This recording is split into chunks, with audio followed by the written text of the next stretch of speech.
J'ai appris que...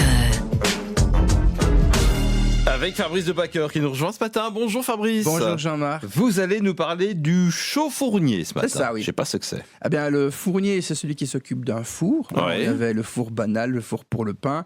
Et le chaud-fournier, c'est celui qui s'occupe du four à chaud. D'accord, oui. Donc pas à chaud qui fait chaud. Oui, non, mais la Il y en matière. a qui n'ont peut-être pas compris parce que parfois je m'exprime mal. Donc le four à plâtre, Parfois. entre guillemets. Oui, enfin souvent. Oui. Il y en a un magnifique exemple à la villa de Mageroy. Oui. Donc là, vous allez sur leur site et ils vous feront une visite. Et il est intéressant de remarquer qu'en fait, La Villa Gallo-Romaine, hein, pour ceux qui ne connaissent pas, à côté oui, de parce que Abel la Mageroy, c'est Vieille. grand, c'est ça, oui, sur le site de la Villa Gallo-Romaine de Mageroy.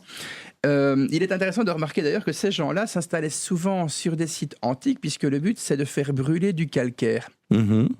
Et en faisant brûler ce calcaire, il se changeait en chaux qui était soit gardée vive, Oui. c'est ce qu'en ex-Yougoslavie, ils mettaient sur les cadavres pour les brûler plus vite. C'est ce qu'on met aussi pendant les épidémies, c'est l'espèce de poudre blanche qu'on répand.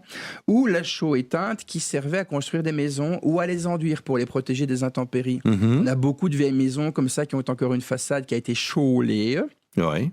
Pas chalet, chalet en namurois c'est qui marche pas.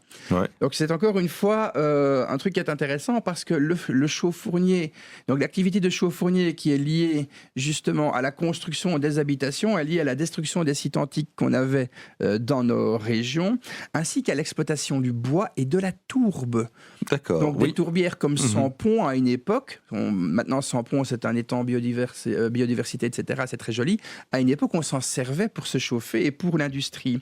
Maintenant, c'était un travail très difficile et c'était extrêmement localisé sur ce qu'on appelle la Calestienne. Oui. Donc, qui est un espace géologique qui va entre Marche, Durbuy, Barvaux-sur-Ourthe et Othon, quelque chose comme ça. Donc, c'est le creux qui s'était formé lorsque les continents ont bougé, où on a toute une partie de la vie marine qui est morte. Tous les eaux se sont tapés au fond. Le calcium s'est changé en calcaire sous la pression de l'eau.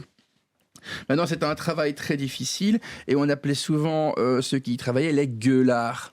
Du nom de l'ouverture du four où on mettait le feu pour que ça garde, une fois de plus, pendant 6 jours, comme pour le charbonnier, la bonne température. Merci beaucoup Fabrice pour toute la divulgation de vos connaissances tous les jeudis matins et la semaine prochaine. À la semaine prochaine, Jean-Marc.